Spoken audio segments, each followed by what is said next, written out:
know why I wrote novels? To cheat my readers into reading my poetry. Each book took me 7 years to write. I had a lot of pleasure polishing the senses to make them poetic.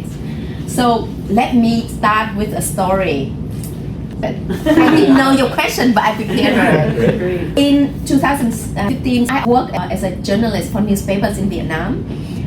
I was interviewing American veterans who had been returning to Vietnam to look for the children whom they once abandoned. And I had relationships with Vietnamese women during the war when they came to Vietnam as very young soldiers. And when these women were pregnant, they didn't want the responsibility, so they ran away. After more than 50 years, some of them were returning to Vietnam to look for the women, to meet their responsibilities as fathers. So I was interviewing some of them, and they had been featured on national and international media, so I thought I had no chance of helping them.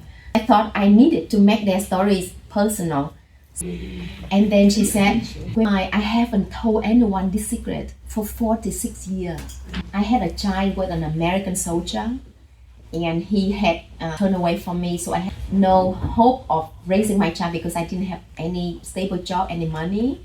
So I gave our child away to an orphanage. And I could not believe my eyes when I read your article, because I'm the one in it. Wow. Oh my God. She was this woman in this. She asked me to put her in touch with the American ex-boyfriend. She said, I read his letter and I was very moved, Now I understand why he walked away from me. I want to have his help in finding my child. So I connected them after 46 years. Wow. And both of them have done DNA tests, but they haven't found their child yet. They haven't found their daughter.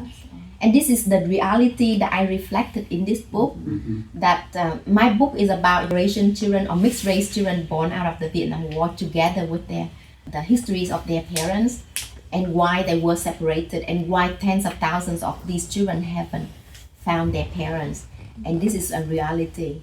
I'm in touch with many of them who are looking for their parents without any hope. So stories about Amerasians are not widely known. And one of my missions as a writer is write about unknown history of Vietnam and the invisible impact of the war to call for peace.